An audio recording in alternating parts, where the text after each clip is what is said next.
Well, good evening. Happy commencement kickoff. You know, about a month ago, we all experienced something that our campus had never ever experienced before in our history. Everyone found the perfect parking spot and it was awesome. Maybe not. But something equally rare did occur, as we all know.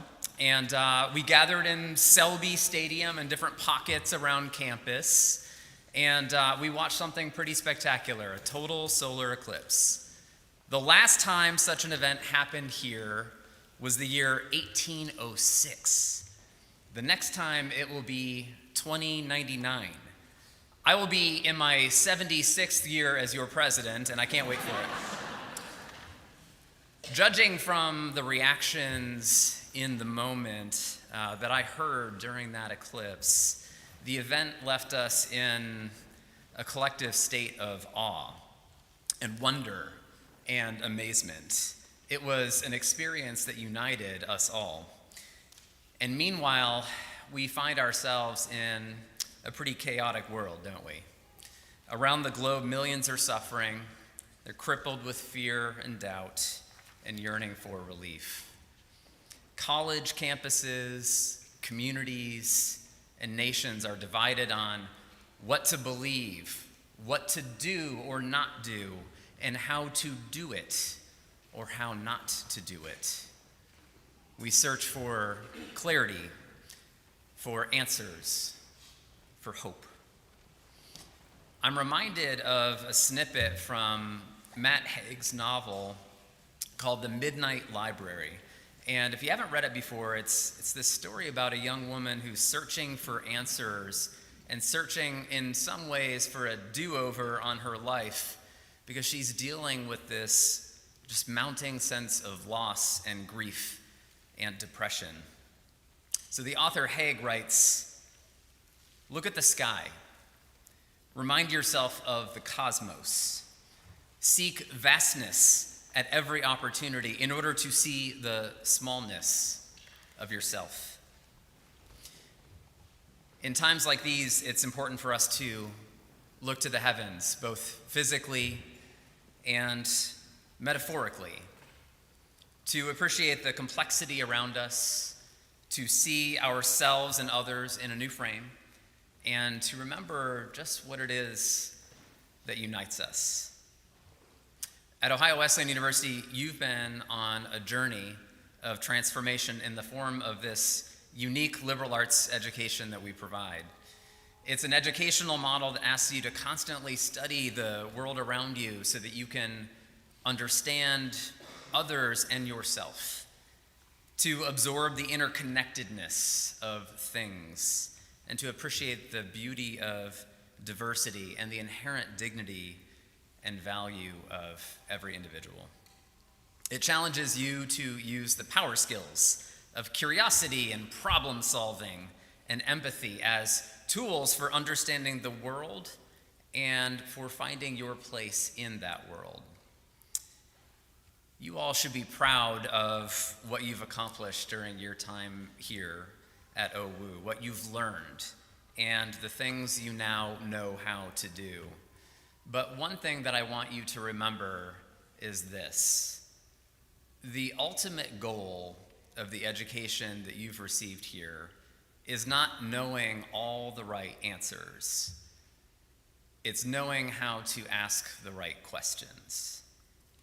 It's remembering to proactively seek the light of understanding that can emanate from the dimmest of places, like when the moon's darkness revealed that rarely seen outer layer of the sun, the corona. As we ready ourselves for this evening's service and for tomorrow's commencement ceremony and for everything that follows from that, may we stay humble. May we cherish continual discovery. And may we carry forward that same spirit of unity and connection and compassion that the solar eclipse elicited in all of us.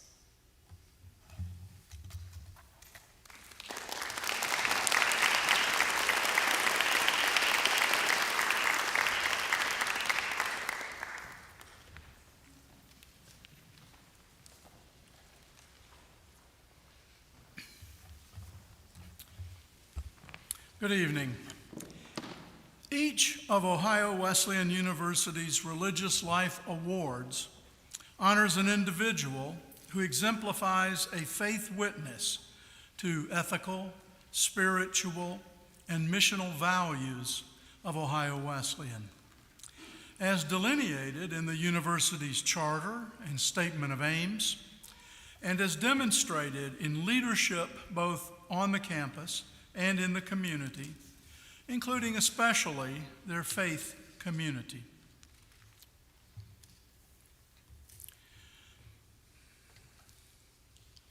Until his passing, Emeritus Chaplain James Leslie was the conscience of this campus for 55 years. With punishing wit and gentle grace, the prophetic voice of Chaplain Leslie was a clarion call for social justice at Ohio Wesleyan. The Chaplain James Leslie Award was established in his honor to remember the importance of leadership which promotes peace and justice. And the 2024 recipient is Madison Cartnell.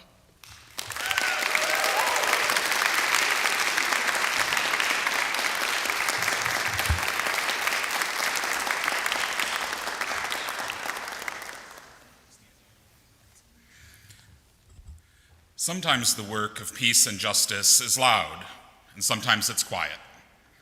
But both are needed. Madison has worked tirelessly, often behind the scenes, on issues of justice. Her dedication and effort on our campus and within her communities, from her commitment to the service, engagement, and leadership slew, to her work with many justice-oriented community partners, have left a mark on campus and in Delaware. And we know that Madison's commitment continues as she plans to attend the nearby Methodist Theological Seminary, a school that centers education and leadership, quote, in pursuit of a just, sustainable, and generative world. Thank you, Madison, for all of the ways that you have added to this community through your life lived with us, and blessings to you as your journey continues.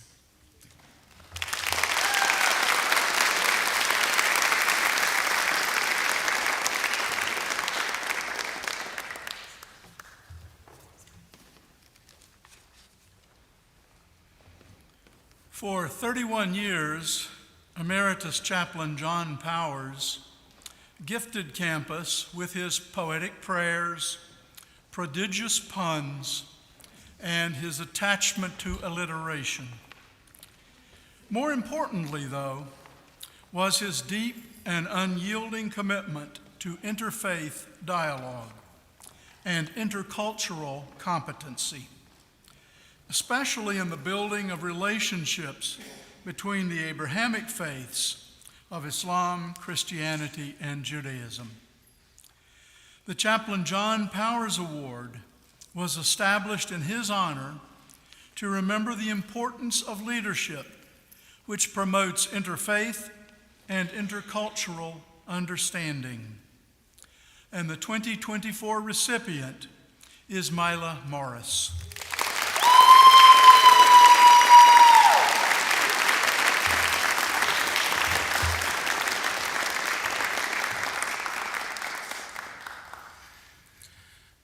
While at OWU, Mila has been an unassuming force for interfaith dialogue and understanding. Her questions as a spiritual seeker and her quiet and profound capacity to both lead and listen have carried her through a national interfaith fellowship, her role as the moderator of the Interfaith House, and 2 substantial panels focusing on the intersections of queerness and faith. She has helped create the space for dialogue, learning, and respect at OWU, and we are all better for it. So thank you, Mila, for all of the ways that you have added to this interfaith community through your life here with us, and blessings to you as your journey continues.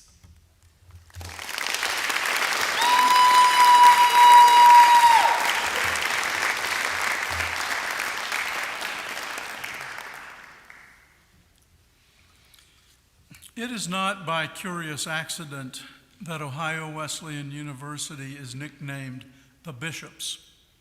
Ohio Wesleyan has produced a significant number of Methodist bishops. Many of you have lived in residence halls named after some of them. Francis Gerald Inslee was one of our bishops, particularly known for his dedication to Christian education and Christian mission.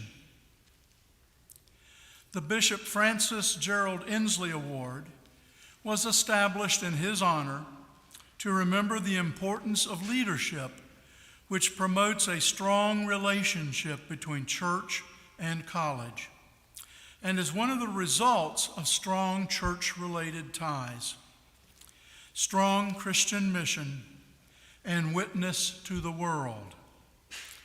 The 2024 recipient is Kristen Landenberger.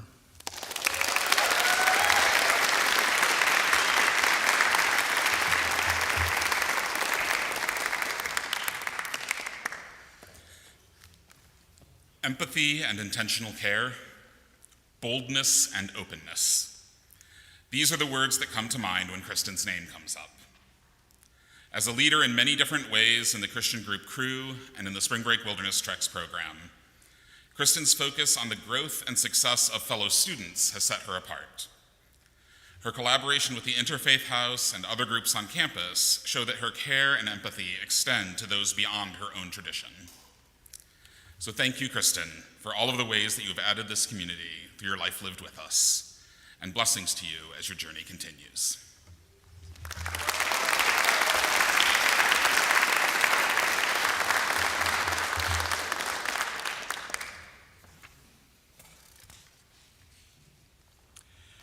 OWU's namesake, John Wesley, proclaimed that love incites us to do good as we have time and opportunity, in every possible kind and in every possible degree, for all people. Most recently, the encouragement to do good became one of the 4 pillars of the OWU Connection, focusing us once more on the long history of the role of service in the educational experience of Ohio Wesleyan. The Spirit of Wesley Award was established to remember the importance of leadership, which promotes the full scope of the university's informal motto, Education for Leadership and Service. And the 2024 recipient is Markel Henry.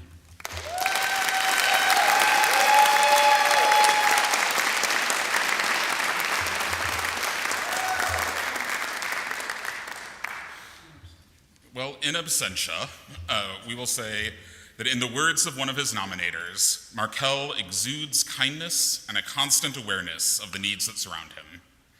This, in addition to his gentle demeanor and quiet leadership, has enabled him to positively impact not only the children he has both tutored and mentored, but also countless peers, faculty, and staff on campus. Markel does indeed live the spirit of Wesley. So thank you, Markel, for all of the ways that you have added this community through your life lived here with us, and blessings to you as your journey continues.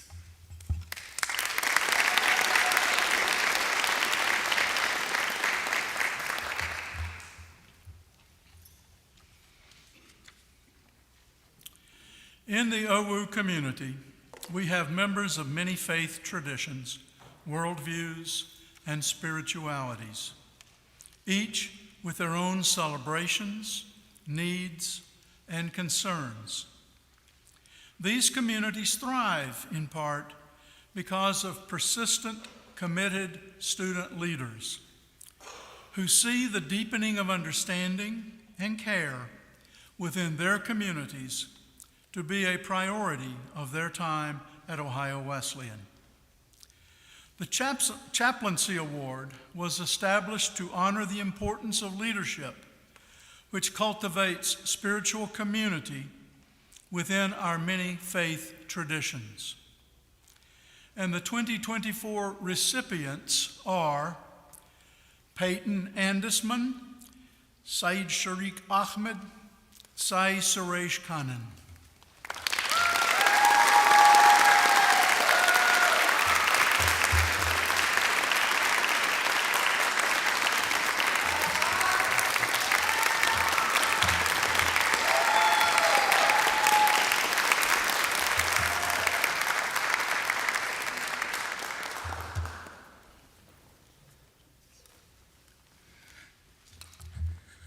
Though he had fewer years with us as a transfer student, Peyton spent those years making an impact. From the moment he stepped on campus, he helped reinvigorate Hillel, our Jewish student organization, as well as helping with Shabbat dinners and the annual Interfaith Seder at Passover. In the midst of his leadership within his community, he also consistently sought to include others and lead others to fight for justice and liberation in the world. His light has helped others see more clearly. Some students coast through their time in college. Others find themselves in the role of campus imam almost by happenstance. Sharik spent 2.5 years here leading Juma prayers on campus, giving our Muslim community a time and place to come together to practice their faith and deepen their connection to the divine. His quiet, consistent commitment has been a blessing to us all. And because of Sai, Owu now boasts its, as far as I know, first ever Hindu shrine as a part of our interfaith chapel. Sai's persistent dedication helped make sure not only that this came to be, but that it was done through interfaith consultation and in a way that also brought more representation to other dharmic communities, such as Buddhists, Jain, and Sikhs.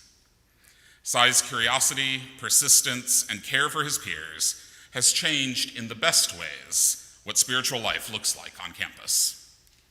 So thank you, Peyton, Sharik, and Sai, for all of the ways that you have added this community by your life lived with us, and blessings to you as your journey continues.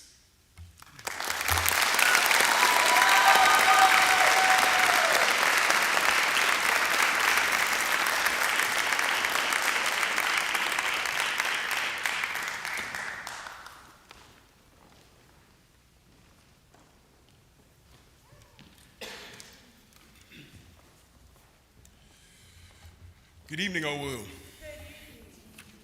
Welcome to Baccalaureate. I'm Christopher Mickens, an Assistant Director in Public Safety. It is my honor to be here tonight to present Justice Clark with the Guy Sarvis Award. Dr. Sarvis was a professor of sociology at Ohio Wesleyan and devoted much of his life to promoting and living by example the virtues and values of cross-cultural understanding and sensitivity to racial and religious diversity. This award is given jointly by the Diversity, Equity, and Inclusion Council and the Chaplain's Office to a student who has done significant amount of work to promote the culture of hospitality and inclusion here at OWU. As I considered how to aptly sculpt my words, my thoughts and feelings about justice into words to honor him, I recalled my first thought of him. Justice. I have a feeling he fits his name. And I was certain there was a depth to him that went beyond that. So what's in a name? Well, the Urban Dictionary suggests justice is a guy who will make your day. A very special and charming person who will never betray you. A guy who will never hurt you. He is very hilarious and very handsome. Check. More academically, the Oxford Dictionary defines justice in part as just behavior or treatment, a concern for justice, peace, and genuine respect for people, the quality for being fair and reasonable, the personification of justice. Also check. That's what I saw in you when I met you those years ago. An esteemed colleague described him as able to have conversations when others would argue. When he's wrong, he will allow another to walk him through what he did wrong, and he processes and repairs it. He is a human who is not scared to share his faith, and he shares it in a way that does not denigrate or push against another's faith. One friend who works very closely with Justice described him as one who is a good listener, is just, and a community builder. And the thing that makes him special is that he listens to many perspectives, processes, waits to give his thoughts. He is an involved collaborator. Justice has served as WCSA president, president of Black Men of the Future, and is a member of the Black Student Union. Justice helped create Kingdom Kids, a Black Bible study here on campus, and collaborated with Viva, to organize regular meetings between the presidents of our multicultural student organizations and over Dr. Vanderberg. He played a part in WCSA, in the WCSA Student Inclusion and Advocacy Committee's first political roundtable, established to create a platform for idea sharing and constructive conversations, as well as the SIAC and BSU collaboration, the Cookout, which is an annual event that brings Delaware County or Delaware community members into our community for food and fun, this year hosting a few hundred attendees. While president of BMF, the organization hosted events such as Queendom, Black Men Under the Sun, and barbershop talks. As I said, I met Justice just a few years ago while in his sophomore year, and I got the feeling he fit his name. Justice, as I have gotten to know you and served with you and learned from you, you have certainly confirmed a number of those definitions as truth, and you are so much more. You are, as I have said to you, the quiet contemplator, and you are wise because of that. Love radically, keep taking notes, and moreover, use your notes and your love to be the change you know is possible. Folks, please give a warm welcome to the 2024 Guy Sarvis Award winner, Justice Clark.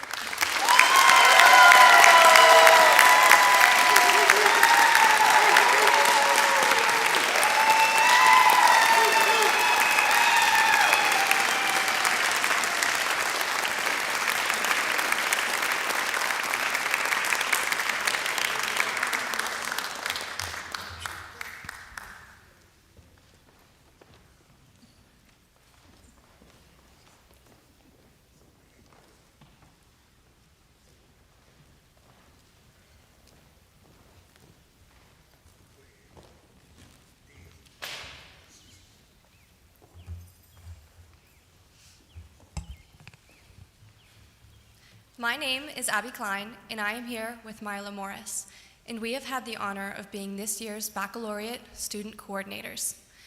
Baccalaureate provides us the opportunity to reflect on our spiritual journeys through interfaith and intercultural lenses.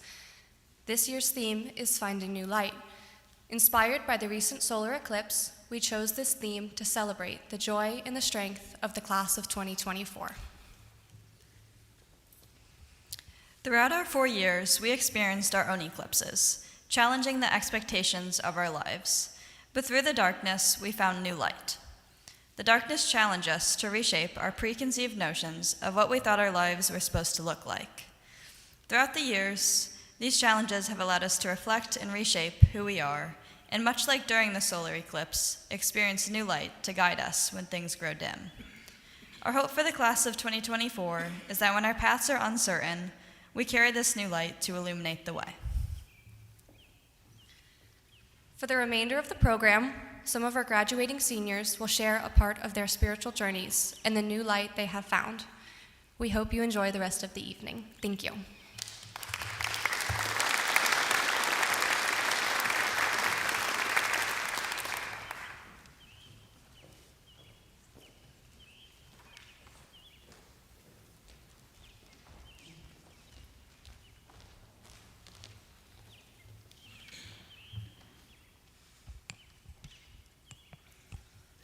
Hello, everyone. According to the Britannica Dictionary, worth is defined as good, valuable, or important enough for something or deserving of something. In my college experience, this has been the definition that is accepted as well. Before you even get here, you must be worthy enough to be accepted into an esteemed university. When you get here, you spend the next 4 years comparing yourself to everyone around you and being told what your worth is. Your grades, how many clubs you're in, your athletic performance, I could go on and on. There were multiple points in my college career that I started to believe those definitions of worth and not the true one. However, the Lord redeemed and reminded me of my true worth through his work and many of my involvements on campus. One of those being the spring break wilderness treks I've been blessed to participate in for 3 years. However, this year impacted me more than any other. It was this trip that made me realize just how much of my worth I had been placing in my future. And the fact that it was undecided made me feel unknown. Not only unknown, but unworthy, unloved, and lost. The God who I loved so much felt he was so far away. And this trip finally made me realize why. It was me, never him. I separated myself from his plan and him because I was scared. His plan could never be as good as mine, right? I thought, as I continued to draw away. Still, the Lord's love extended all the way to Joshua Tree, California, and he gave me the metaphor I never knew I needed. The trip focused around rock climbing, and I learned very quickly how important it is to trust your feet. In summary, if you don't trust your feet, you're likely not going to climb very high. While sharing this thought during a discussion, another participant mentioned how that reminded her of a psalm. More specifically, Psalm 121, verse 3, which says, "He will not let your foot slip." It was then God reminded me where my true foothold was, him and only him. The Lord was always there, guiding me through this journey. I just had to open my eyes to see him lovingly walking next to me. The best part is, I never had to do a thing for that love, because my worth is not from these last 4 years, and it's not in my future either. My worth is found in the one who died on the cross for me, because if nothing else, he is the one that made me worthy enough. Thank you.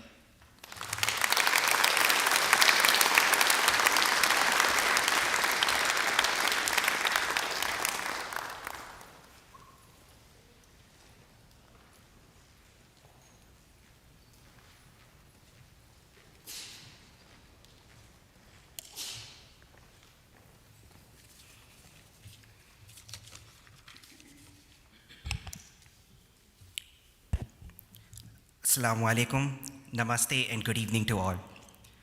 Before I talk to you about my spiritual journey at Ohio Wesleyan, let me share my physical journey to OVU.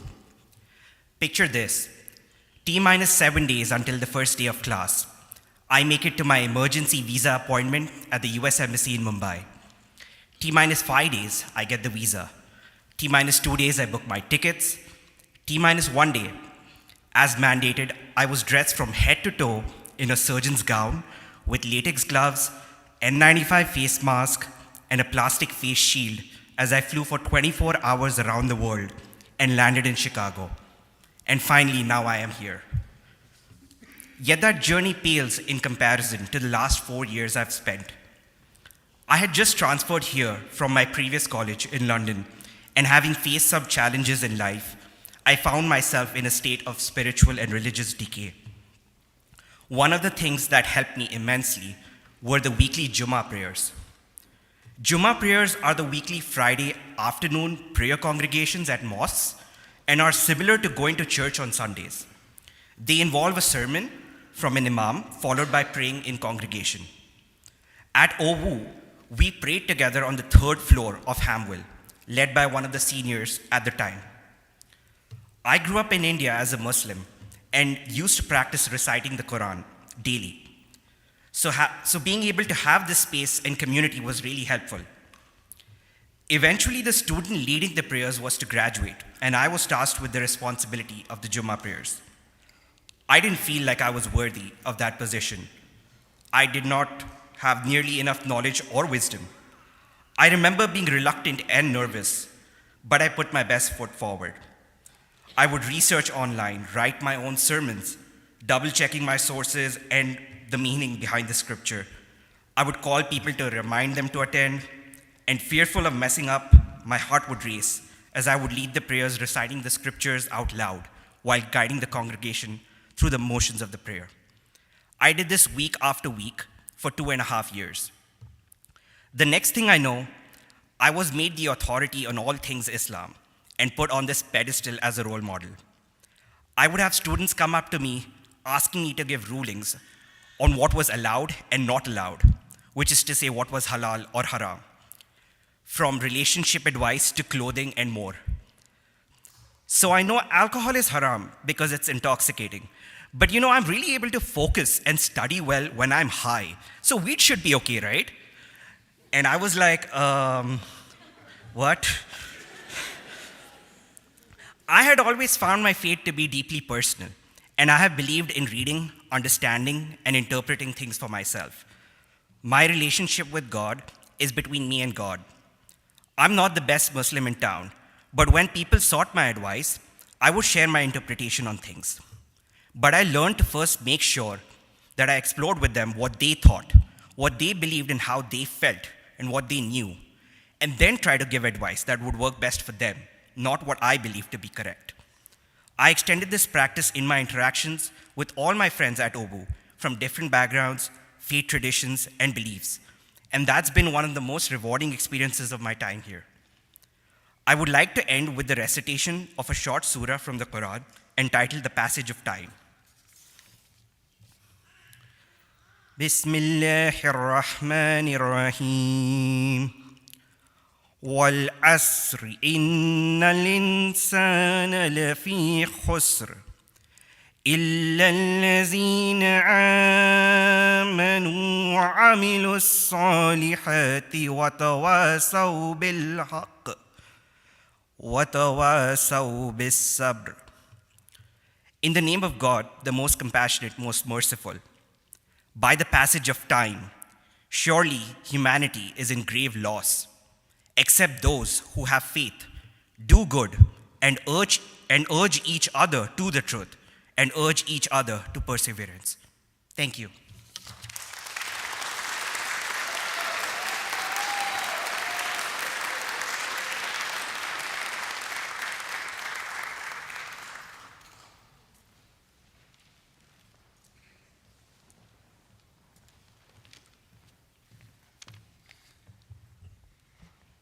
Good evening, everyone.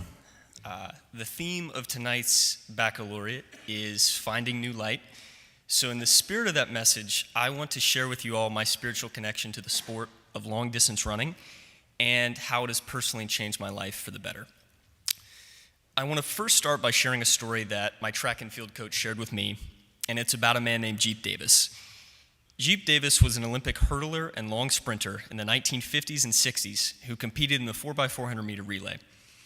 In one particular Olympic relay, one of his teammates dropped the baton, sending his team into last place with a deficit of 60 meters.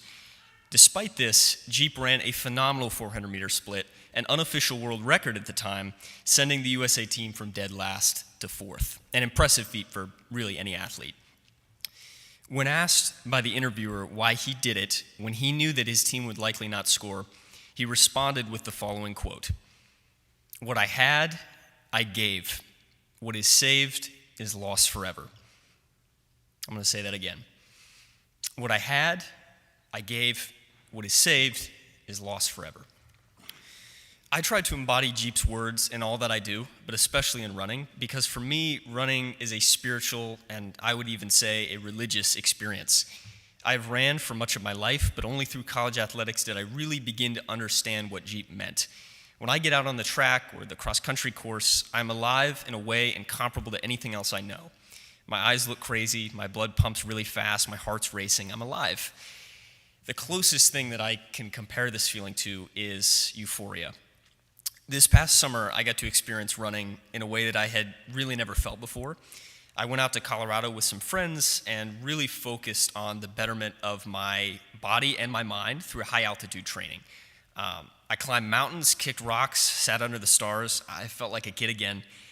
In other words, I gave everything I had to a common goal. What I had, I gave. Now, some of you may be thinking, well, running, may be a spiritual experience, but how is that a religious one?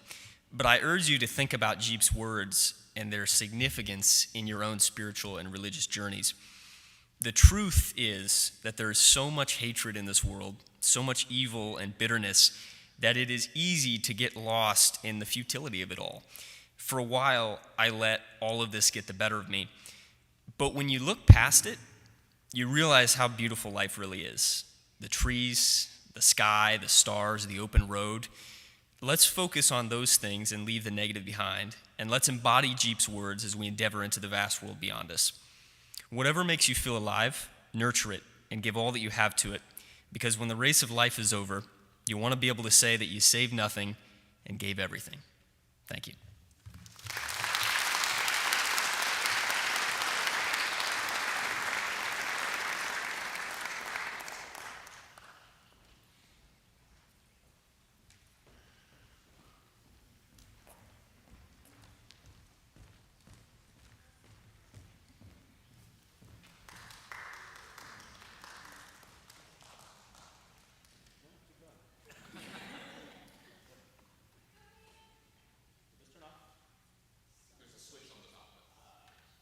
Hi. Hey, everybody. My name is Peyton Andesman. I'm grateful to be here today to share my music with you all because music has played an extremely significant role in my life and my spiritual journey. Music and artistic performance has been an outlet for releasing the pain of an absent father who used to use his practice of Orthodox Judaism as a scapegoat for keeping me absent from his life ever since my parents divorced when I was 2. He remarried and converted to the practice of Orthodoxy. My journey of reclaiming my Jewish culture has been a story of healing, and my tool of music has been able to help me process and release the pain of an absent parent. Without music in my life, I don't know what I would have done to heal, so I would like to share this piece with you today as I stand here and play music for me now, and no longer for him. Coming from my own story of spiritual, emotional, and music liberation, I would like to dedicate this performance to the liberation of Palestine and those who face oppression in all its forms.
Good evening, everyone.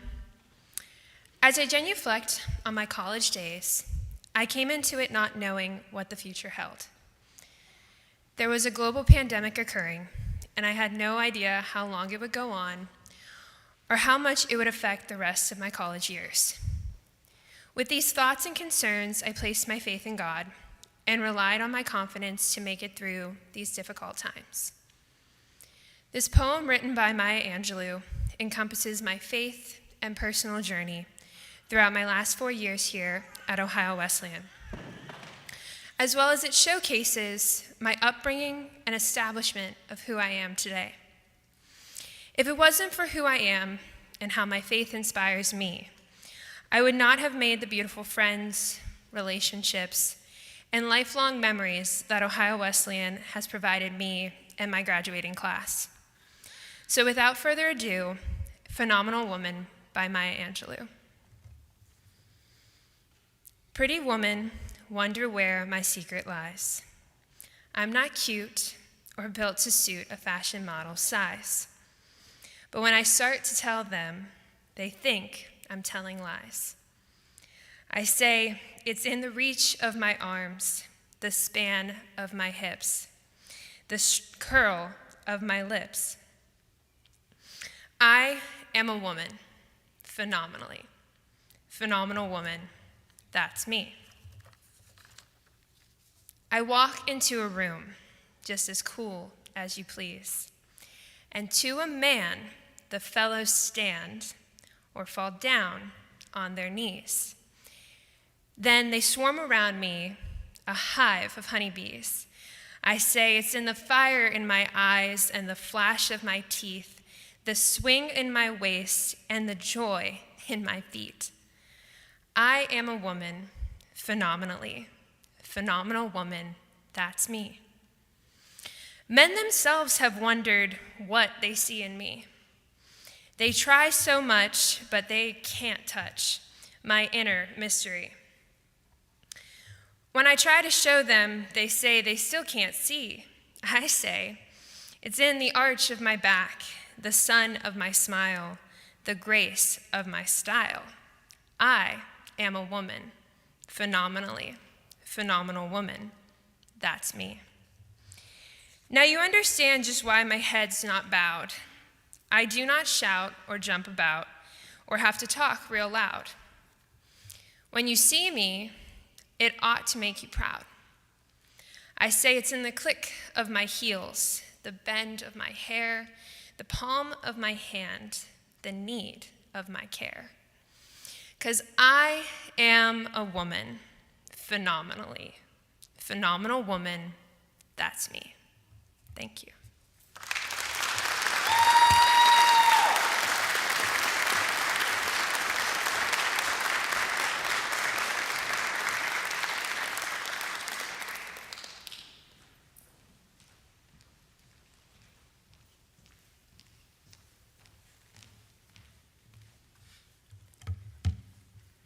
Hello, and good evening, everyone. My name is Dylan Sheldon, and I'm ecstatic to be graduating tomorrow with a degree in health and human kinetics. And today, I'll be sharing my spiritual reflection of my course for my 4 years here at OWU. Church life was a component early in my life, but with changed circumstances, my spiritual journey came to a halt.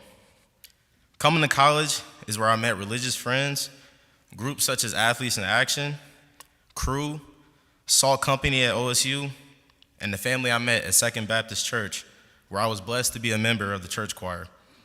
I've had many tests, failures, and successes over my years of college, and I will say firsthand that if it wasn't for my faith, my friends, my family, and all these groups, I never would have made it through. College is a time filled with temptations because you have so much autonomy being away from family. But it's important to remember your purpose, or else you'll be a part of the world, otherwise known as the wicked.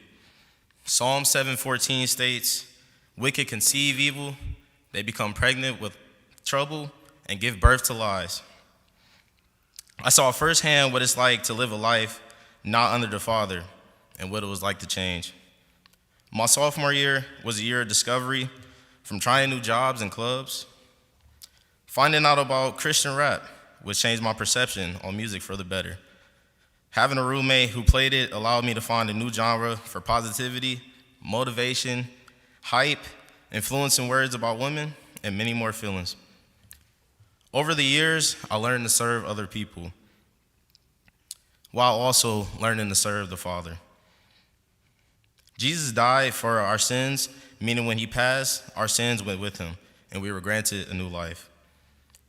He knew we were going to sin, but the wonderful feeling of conviction you feel for yourself and the forgiveness you get from the Father allows you to move on in life and not hold on to any shame.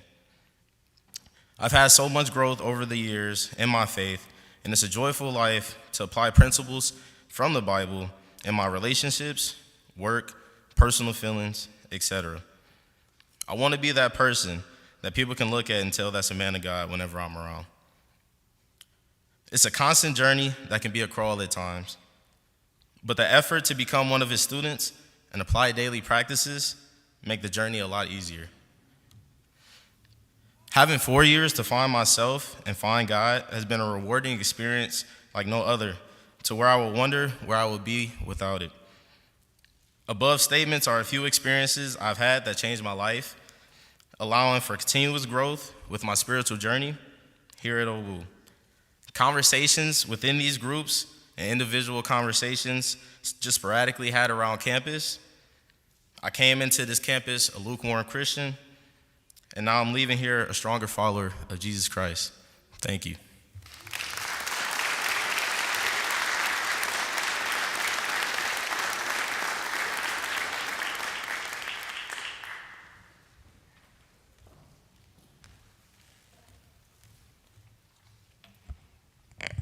It's a little bit taller than me.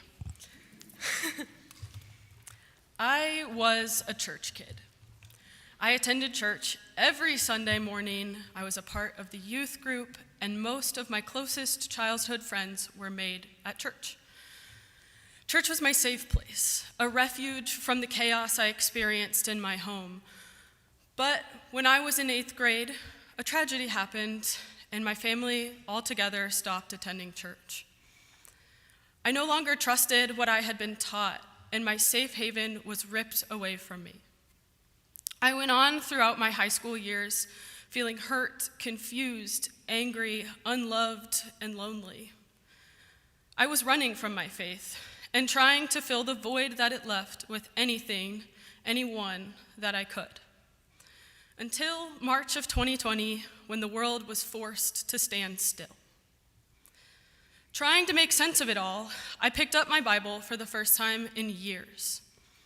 During my first few years of college, I began to read the Bible in the same ways that I was being taught to read regular books or academic papers.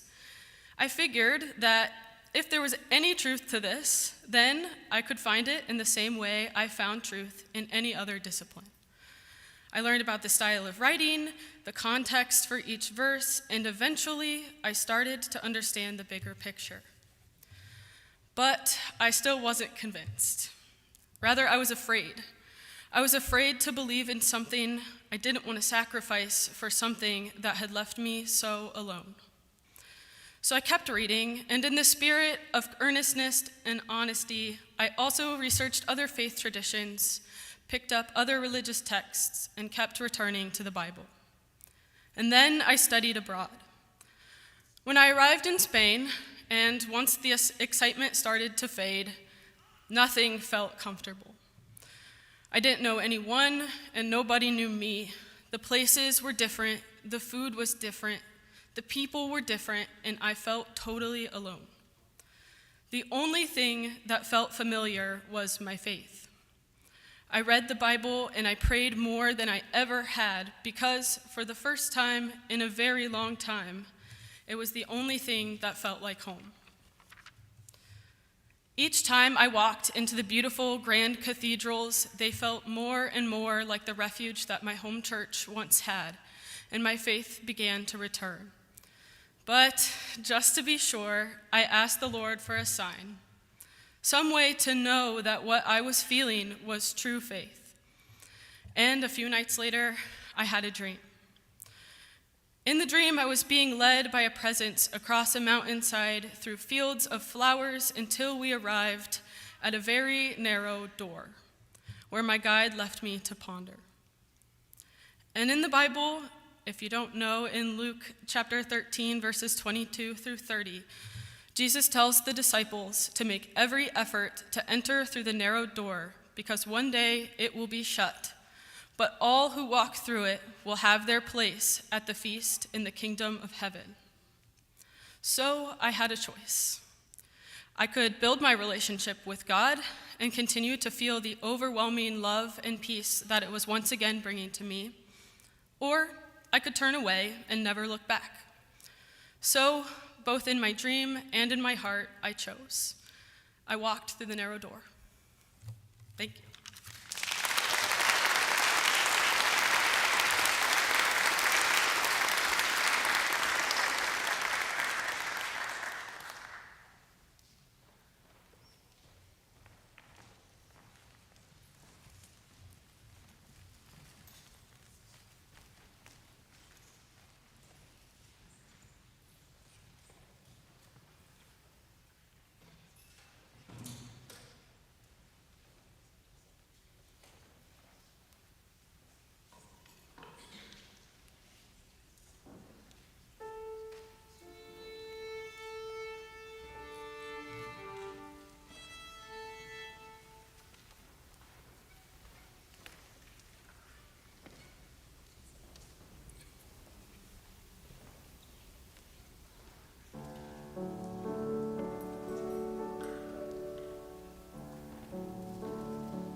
To begin with, The Sweetgrass by Mary Oliver.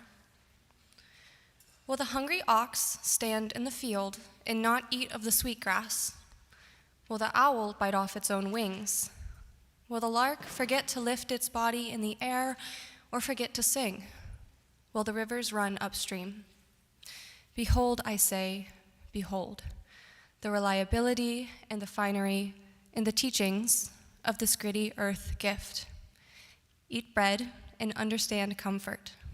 Drink water and understand delight. Visit the garden where the scarlet trumpets are opening their bodies for the hummingbirds who are drinking the sweetness, who are thrillingly gluttonous. For one thing leads to another.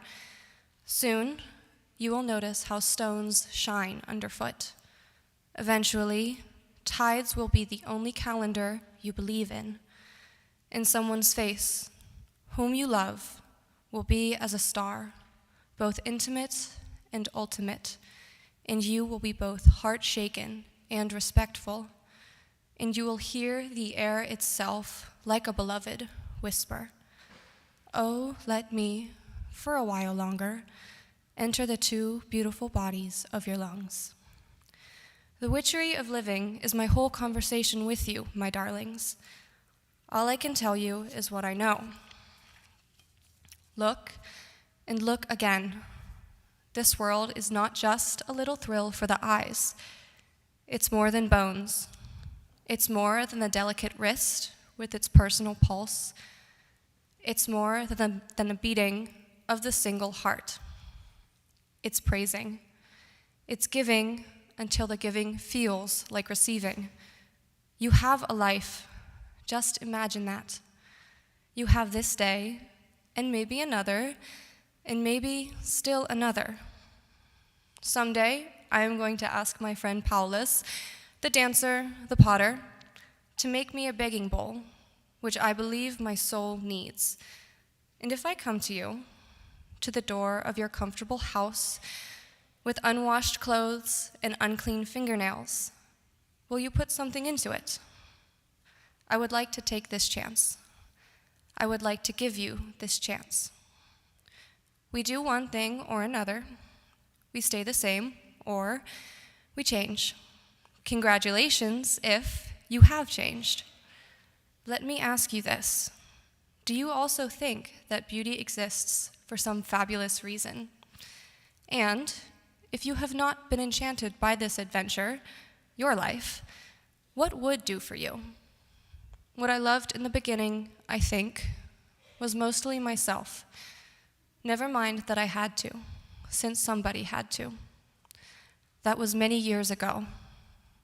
Since then, I have gone out from my confinements, though with difficulty. I mean, the ones that thought to rule my heart. I cast them out. I put them on the mush pile. They will be nourishment somehow. Everything is nourishment, somehow or another. And I have become a child of the clouds and of hope. I have become the friend of the enemy, whoever that is. I have become older and, cherishing what I have learned, I have become younger. And what do I risk to tell you this, which is all I know? Love yourself, then forget it. Then love the world. Thank you.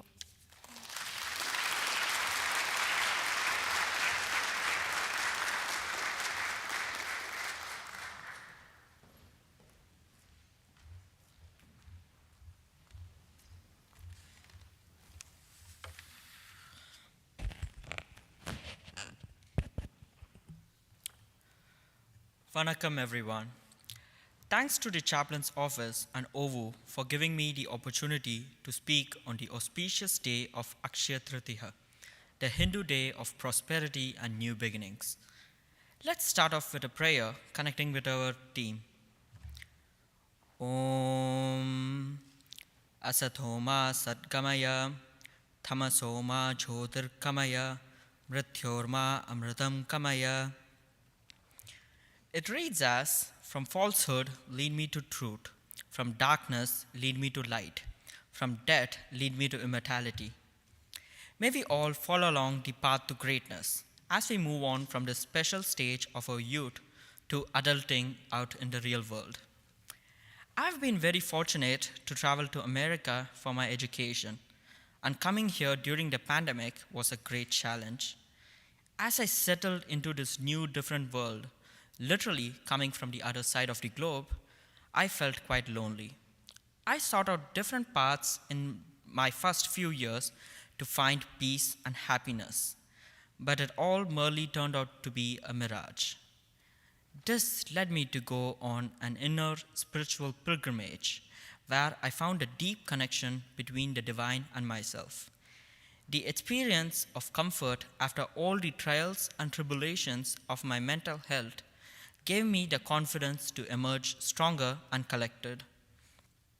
This led me to seek out a way to create an avenue for people from dharmic traditions to have a safe space on campus.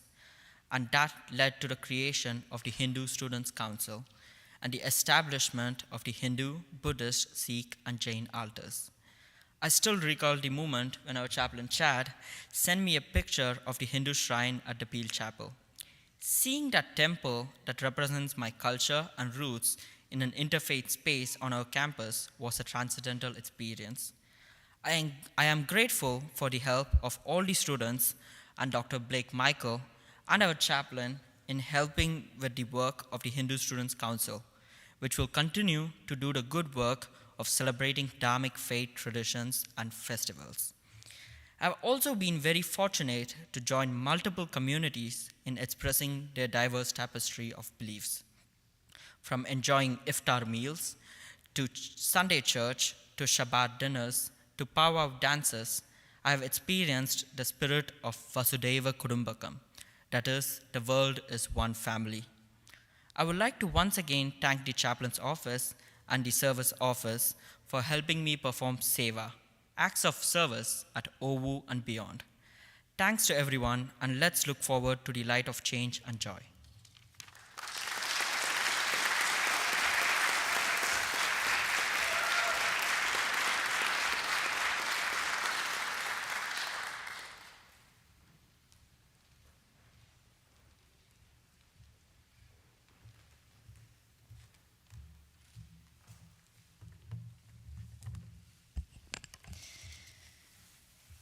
Good evening. My name is Mila Morris, and I am a 2-year member of the Interfaith House on campus. I have had the honor to serve as the house moderator during my senior year. I grew up in the United Methodist Church. I was baptized and confirmed in a small church in my hometown. As I grew older, I started to grapple with the idea that I did not fit into the heterosexual category the Methodist denomination wanted me to. After leaving for college, I stopped attending the church I was raised in. Not because they wouldn't accept me, but because they wouldn't accept my people. Because of this experience, I coined the term queer Christian rage. It wasn't that I was angry at my church. I was angry that I lived in a world with the stereotype that LGBTQ+ individuals were seen as unfit to be Christians. I now identify as a spiritual seeker. The best way I can describe it is that I'm looking for something that I haven't found yet. The first time I heard the word interfaith was during my senior year of high school, during my tour of Ohio Wesleyan. We walked past the colorful houses on Roland Avenue, and our tour guide named each house. As she said interfaith, something sparked in my brain. Fast forward to the spring of my sophomore year, I decided to apply for the Interfaith House. I was graciously accepted and moved in the following August, where I had the opportunity to attend the Interfaith America Conference in Chicago for the first time. Joining the Interfaith House was the defining moment of my college career. The house gave me a sense of purpose that I so desperately needed, and unlocked a passion that I never knew I had.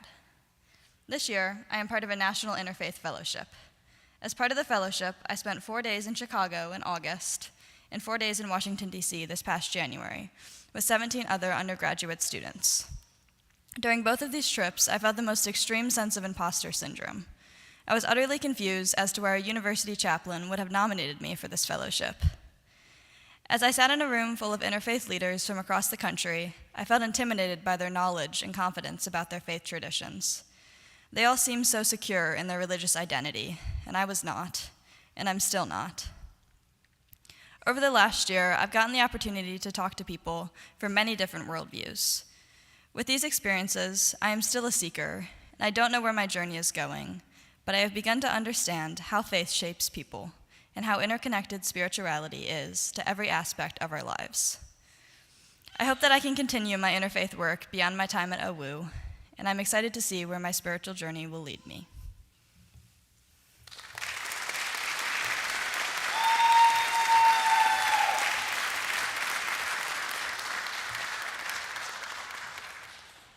At this time, the graduates, please come forward. Bring your lyrics to the alma mater.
So I have two quick announcements to make before we end this evening.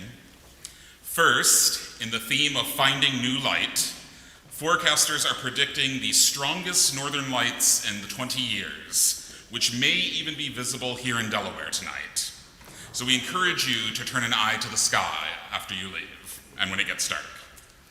Second, graduates, please feel free to take one of the roses from the arrangements with you as you leave.